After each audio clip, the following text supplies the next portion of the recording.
નમસ્કાર મિત્રો, આજે વાત કરીશું એક સત્ય ઘટનાની। આંખમાં પાણી આવી જશે। શ્રદ્ધાની કસોટી। એક સંત વૃદ્ધાશ્રમ ચલાવી રહ્યા હતા।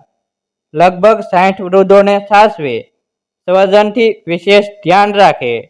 પૈસાની સતત ખેંચ છતાંય વૃદ્ધોને આશ્રમની આર્થિક પરિસ્થિતિની ખબર પડવા ન દે, કોઈ પણ બાબતની ઉણપ વર્તાવા ન દે। એક બપોરે મુનિમે આવીને કહ્યું, આપણી સ્થિતિ ભયંકર ખરાબ છે। આજે સાંજે ભોજનની વ્યવસ્થા થાય તેમ નથી।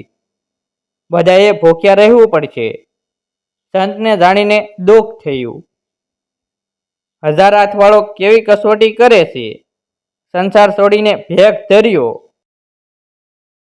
સમાજના સૌજનોએ તેજેલા વૃદ્ધોની સેવાનો સંકલ્પ લીધો। રડતાના આંખના આંસુ લૂછ્યા, છતાંય આજે આ પરિસ્થિતિ। સંતને ઈશ્વર પર અતૂટ શ્રદ્ધા। ઉપરવાળો સવારે ભૂખ્યા ઉઠાડે પણ ભૂખ્યા સુવાડે નહીં।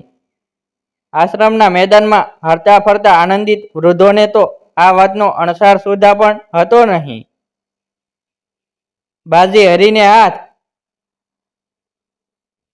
તેમણે સાંજ પડીએ ટેબલ પર થાળીઓ ગોઠવવાનું કહી દીધું। સાથે કહ્યું, આજે એક થાળી વધારે રાખજો। મુનિમને મનમાં વિચાર થયો, એક માણસ જમે તેટલું પણ અનાજ નથી અને એક થાળી વધારે। સંતને ઈશ્વર પર અપાર શ્રદ્ધા, મારો વાલો ભૂખ્યો નહીં રાખે। જમવાનો સમય પસાર થતો હતો। ઈશ્વર પરની શ્રદ્ધાની કસોટી હતી। એવામાં ફોનની ઘંટડી રણકી। સંત વૃદ્ધાશ્રમ, હું મનહર શેઠનો સચિવ બોલું છું। એક વિનંતી કરવાની। આજે શેઠે જન્મદિવસ ઉજવણીનો કાર્યક્રમ ગોઠવેલ, પણ તેઓ શ્રીની તબિયત અચાનક બગડતા કાર્યક્રમ રદ કરવો પડેલ છે। લગભગ 65 માણસની રસોઈ તૈયાર છે। તમે કહો તો આપના આશ્રમે મોકલી દઈએ। સાથે શેઠ જન્મદિવસની શુભેચ્છા પ્રસંગે આશ્રમને રૂપિયા 25,000નું અનુદાન પણ આપવા ઈચ્છુક છે। સંતે મનોમન સાંભળ્યા સમા શેઠ મનહરલાલનો આભાર વ્યક્ત કરતા ખુશી ખુશી આ પાડી અને બધાને જમવા બેસી જવા કહ્યું।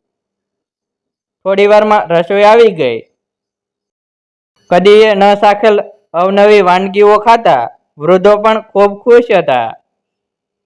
મુનિમને રૂપિયા 25,000નો આશ્રમના નામનો ચેક મળી ગયો હતો। બધાના જમી રહીએ મુનિમ સંત પાસે આવીને બોલ્યા, વંદન છે તમારી ઈશ્વર પ્રત્યેની શ્રદ્ધાને।